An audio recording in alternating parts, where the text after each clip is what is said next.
Good afternoon and welcome to WilmingtonBiz Talk, presented by the Greater Wilmington Business Journal.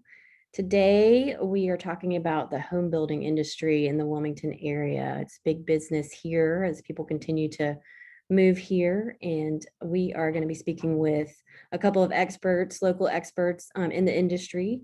But first, we will hear a message from our sponsor.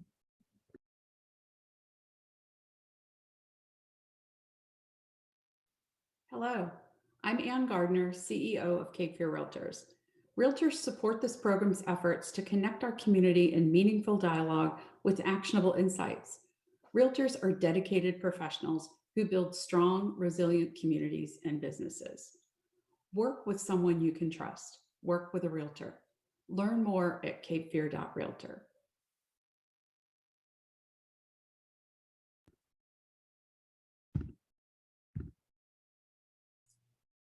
Welcome back. So we're here on WilmingtonBiz Talk today with Holly Overton, who is Vice President and Sales Manager for Charter Building Group. And we also have Cameron Moore, who is the Executive Officer for the Wilmington-Cape Home Builders Association, here today to talk about what's going on in the home building industry in Wilmington and in general. Thank you guys for being here, first of all.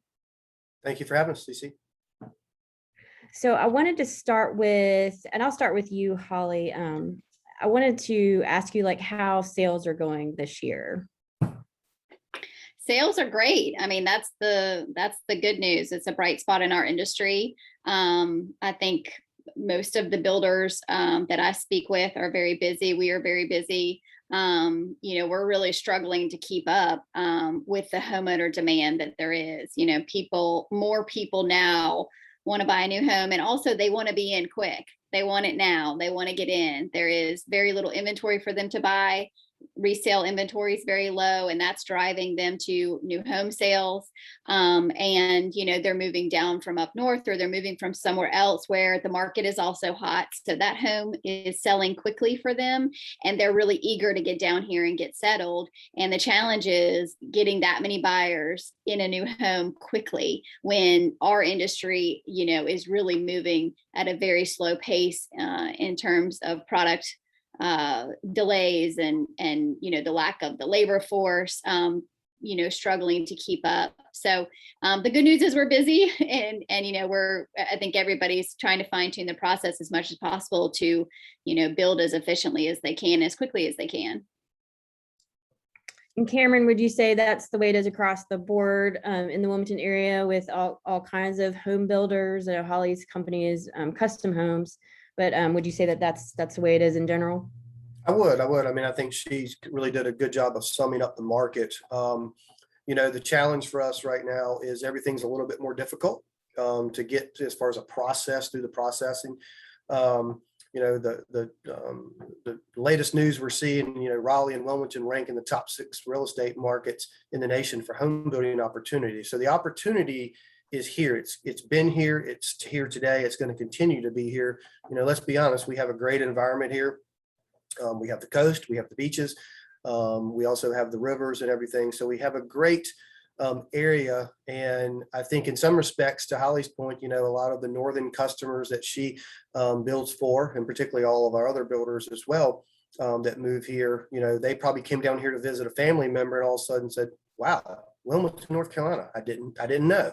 And, they go back and kind of start to readdress maybe their move plans. And so they end up here. And when I say Wilmington, we're talking about the Wilmington region too. We see this in Brunswick. We see it here in New Hanover and Pender County. Right. And Holly, you were talking about the buyers. Do you have to deal with some issues of as far as they'd like to get in quickly, but you can only go so quickly. So is that something you're kind of working with them on? It is. As far as the buyer. It's a challenge communicating it as often as they want to hear it. I think it's very hard for us, as a builder to predict even what that time frame is going to be. We can say, okay, we estimate 7 to 9 months, but some of it depends on the selections that they make, what they pick out. A lot of the lead times for these products change weekly. if not daily. So, you may think that you can get windows and meet that time frame, but then 2 weeks later, a month later, that has now been changed and those windows are going to take longer. And, in the past, you might have one or two things like that happen throughout the build, which was pretty normal. You go back to the homeowner, talk about it, adjust the completion time. And now it just seems like it's something every week. Okay, now it's windows, then it's doors, or, their tile is taking longer to get, or at the end of the job, appliances are, a large national issue. So, I think we all are finding better ways to communicate with the clients and trying to stay on top of it as much as we can. But it can be challenging. And I think if you're not in the business and, you're not living it day to day, it's hard to understand how much impact this really has on our industry, that it really has impacted almost every trade and every product that we put in the home. And Cameron, give us an idea of why these material issues are going on now. Well, I mean, to be honest with you, CC, it's really been a perfect storm. If you've ever watched the movie Perfect Storm, that's essentially what has happened. We've had a lot of different multitude of issues and challenges kind of really coming together at one time. And this started, roughly into the 2020, coming into the spring buying season. And it is just, it really, we're seeing some of the same things we saw last year in the spring buying season that we see now as we are sitting here today. It's transportation issues. Yes, it's COVID related in some sense. We are a global economy as far as what we do as far as construction. So all of the stuff that Holly just mentioned, appliances, tile, flooring, carpet, doors, windows, it's not just made here in Wilmington, North Carolina. I wish it was. I wish it was for our members, because then we could probably readily get it. It's a global economy. And so the pandemic touched everything and everybody, not just in the United States. And so we're dealing with issues as far as transportation costs, shipping costs, getting materials from Canada, getting materials from China, getting materials from other parts of different countries. And so we have that. That has smoothed a little bit, but there's still issues. For example, lumber was a huge issue for us over the past 8 months. Exponentially saw probably about a 500% increase in price. Just to give your listeners today a perspective, you go into Lowe's or Home Depot or any of our lumber yards for our members, a sheet of OSB would probably be $13, $14. Well, that skyrocketed up to almost $90 per sheet. And so we've seen those lumber costs come down a little bit as far as your dimensional side. So this is going to be more of your framing stuff, your 2x4s, your roof packages, OSB. But, as Holly mentioned a little bit, touched on it, I'm sure she'll touch on just a little bit more. They see that on one side, but then they see the other side of it. Prices continue to go up on other materials. So while they're able to save a little bit here, they're not getting it over on this side. So, the other thing that's kind of waving out there right now is the vaccine mandates. Not trying to get into any kind of political conversation here this afternoon, but, people, there's a stance. Everyone has their own stance. And so we're seeing across the board right now, people where companies are having these vaccine mandates. Well, these could be suppliers in other countries that supply these windows, these doors, and then they don't want to come to work. And so it's a lot of different things as far as what we saw, but essentially what ended up happening is just really a perfect storm of a lot of different situations to come together. Okay, and I feel like I heard, and maybe this was previously when, like you said, it's smoothing out a bit, but I heard stories of some builders like going to great lengths to get some materials and supplies, driving to different states and all kinds of stuff. I don't know if that's true or if that's going on. Well, I mean, I think Holly hit the nail on the head. She's on a timeline, and she has a customer. The biggest challenge I think our builders have faced, and also not our builders, but also the real estate professionals and everybody involved in the transaction, is communication. Trying to communicate with the consumer exactly what our industry has been going through. And it's hard. I mean, as an HBA, we try to do that on behalf of our members, and it's been very difficult. The consumers don't understand. What do you mean the prices went up $5,000? What do you mean you can't deliver, you can't get windows? And so it's been a big challenge for the builders. I'm sure Holly can touch on that a little bit, but they're in a situation where they've got to get the job done. And sure, it would not surprise me if they're doing whatever and anything they can to get that job done in a very efficient manner. And Holly, what's the competition like in Wilmington? It seems like we have a lot of home builders, and then there's been more home builders coming into the market. How are there too many home builders, or Well, there's not that much land left in New Hanover County. I mean, I do think that it's good to get some of the national builders here. But I think when things do slow down, they're also the first to leave. And the local companies are the ones that really get Wilmington through when things are slow. Now everybody wants to be here. It's a great market. It's a great place to be. And I always just remind people that, okay, but when things slow down, they're typically the first to leave too. And, you know, the local builders, and we're employing all of our, you know, everybody we employ lives in Wilmington or the greater Wilmington area. And again, you know, we are here throughout the low and the high.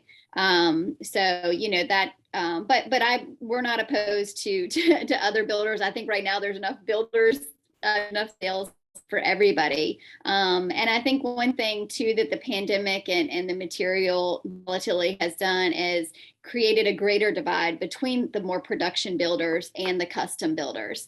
The production guys have been slowed down and their costs have skyrocketed just like ours. But on the custom side, I mean, as soon as you start changing a house plan and customizing it, almost everything in that house has to be, you know, touched by someone again to make sure that it's correct. You're not building the same plan, you know, exactly the same over and over again. So like the truss design, for example, well, that's something that's been impacted by the pandemic as well. So we have every house has a different truss design, and that can take up to 4, 5, 6 weeks we've seen just to get the lumber package designed, basically, where a production builder, they can essentially skip that step because they're building the same house over and over again. And I see that throughout the build, where I think the custom guys, you know, our timelines have been just really stretched. And same thing with just overhead, being able to take a small company, a small custom company, and have the people in place to communicate with the clients more regularly, follow up with our vendors more regularly. Appliances is a good example, something you may have touched once or twice, you know, 2 years ago. Now our team is, you know, touching and following up with that particular PO 5, 6, 7 times throughout the build. So it takes more manpower. And I think the smaller custom companies, you know, struggle a little bit more with that because we don't have a huge staff, and we haven't needed that in the past. So I do think that divide has become greater throughout the pandemic, both in terms of how long it takes us to build a house, you know, true custom versus a more of a production style build, and price wise as well. And Cameron, workforce wise, as Holly touched on, I know there's been challenges as far as getting new people into the trades and things like that, but what other kinds of things are going on? You mentioned vaccines, like, or is that causing more shortages, or what's the situation there? Well, and so CC, what we have, I mean, you can take everything we've talked about out of the conversation as far as the material challenges and everything. The recession, we're still dealing with the aftermath in some sense of our labor force from the recession. It's a supply and demand issue. There are a lot of workers that we had before the recession when we were in the 2004, 5, 6 era, to where we didn't have labor force issues. The homes, you know, we were putting nationally 1.1 million homes on the ground. And so, you know, the labor force, we didn't have the challenges that we see today. The recession, you know, created a huge gap. And so now what we're trying to do, and I say this all the time, you know, we look at the supply and demand model, when we talk about affordability a little bit. I could get 6 builders today around the table, but they couldn't put 1,000 new homes on the ground just today outside the portfolio of the homes they're trying to build right now, just to the fact that we don't have enough labor force. Holly touched on just as far as a small company and having to touch things more and more. There's a lot of things that we're doing. Cape Fear Community College obviously is doing a lot of different things as far as workforce development. You know, the Home Builders Association here locally, we're doing a lot of different things. We're working back with the schools. Again, which we were at Ashley High School a week ago, which is exciting for us because during the pandemic, the challenge for us, everybody went home. And so we lost a whole year of trying to communicate and trying to reach these kids. Our biggest challenge with the workforce is we need to be in the middle schools, and quite frankly, we need to be in front of the parents. We need to explain the vocational products of HVAC, electrical, plumbing, framing, and carpentry, and also on the construction management side. College is great. I'm saving, my wife and I, we're saving for our children. College is great. But at the same time, when we go to middle schools, the first thing I get asked by a middle schooler is, how much money can I make? And so we have to, as an organization, we try to do our best to show them that you can make a very good living in the construction industry. It's not an easy industry. It does involve some sweat, and so to speak, and some tears, so to speak. But you may be outside, but it's a very good industry to be in. And I've seen statistics here. 3 to 4 out of every 5 jobs is touched by the real estate industry. And just think about that for a second. And your listeners listening today, think about that. Our industry here, let's be honest, it's construction, real estate, and the tourism industry. And that's it. I mean, that's essentially it. You have your small business that supplies everything for the tourism industry and the service industry. But those 2 sectors are a huge component of the Wilmington area. Right. And I wanted to ask, this is a little switching topics a bit, but I wanted to remember to ask you guys, and Holly, I'll ask you first, like where in Wilmington or the Wilmington area is a lot of custom home building going on right now? And then I'll ask you, Cameron, like in general, where? Yeah, well, I'd say the bulk of it is really in the planned neighborhoods. So neighborhoods that, have amenities. They're, they have prepared lots that are kind of easy for a homeowner come in and purchase and then speak with the builder about building. We have several homes in River Bluffs, which is, again, a gated planned neighborhood. River Lights is some custom, some production building, but another really large community in Wilmington that also has a lot of room to expand in future phases that will continue, years to come. A lot of some of our business is also just kind of scattered on vacant lots throughout the community. And I think other custom builders would say that's probably the bulk of their business as well. Where you may have, a handful of lots left in an established community like Landfall or Porter's Neck Plantation, and you will pick up, a few here and there, and then that creates enough volume for the year. We don't do a lot down at the beaches, but I know Wrightsville Beach has been a really hot spot lately for tear downs and new construction. So I know there's a lot of new construction, full custom building down there as well. But I'd say the bulk of it is still in our planned neighborhoods, Brunswick Forest, River Bluffs, River Lights, Compass Point, because they just have the inventory that makes it feasible to put, more homes on the ground per year. And then the rest of the business is on your own lot, kind of infill building is what we call it. In some of these more established neighborhoods. Great, that makes sense. And let me ask you guys, we only have a couple minutes left, so I'll ask each of you, Cameron, if you want to start, what your predictions are for the future in the next couple of years, next 5 years for home building here. I think, the article, as I mentioned earlier, Raleigh and Wilmington rank in the top 6 real estate. I think we're going to continue to see strong growth here. There's been some conversations on the Fed side as far as rates, but as of yesterday, they were still hovering around 3.25 for a 30-year, and then a 15-year was still under 3. That's cheap money as far as when they're in real estate. People are going to still continue to move here. Particularly, we don't really quite know what's kind of happening long term with the pandemic. We still have a lot of urbanized city areas, such as New York, New Jersey, California. Obviously, we see also, up migration from Florida as well. I think we still continue to see strong, robust growth here in the area. I think what we've got to do is maintain, trying to find some strikes and balance with that. As I've always talked about, the 3 things we're looking at now, particularly in New Hanover County, Holly touched on earlier, availability of land in New Hanover County is becoming scarcer every day. is density and height and diversity of housing. We have some affordability challenges here. It's nothing new, and it's not just new to Wilmington, North Carolina. It's across the nation. And so we've got some challenges ahead of us. We'll have some conversations to meet those challenges. But I still think we see a very robust economy here moving forward. Okay. How about you, Holly?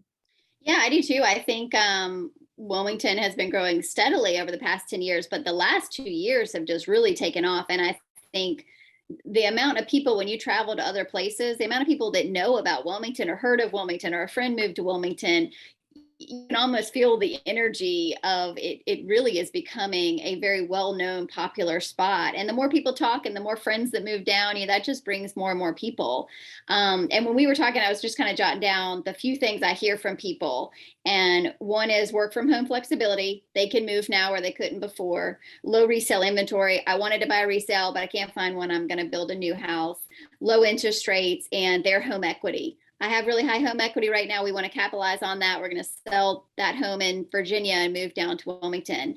I don't see working from home flexibility changing. I think that in the country is just the new workspace. Is a lot of people are working from home, so I don't see that changing. But I think low, resale inventory, the interest rates, and of course the market, wherever those people are coming from, those would be the variables. What's going to happen there? Is that going to remain high? If it does, if people have high equity in their homes up north and the interest rates stay low, I think that we, will continue to see a lot of growth over the next 3 to 5 years. Okay. Well, thank you guys very much, Holly and Cameron, for joining us today. And thank you to our viewers for watching the program. It will be up on Facebook, and previous Biz Talks are also on our Facebook page and on podcast platforms. So thank you very much and have a good afternoon. Thank you, Cece. Thank Appreciate you. the partnership with the Journal. Thank you.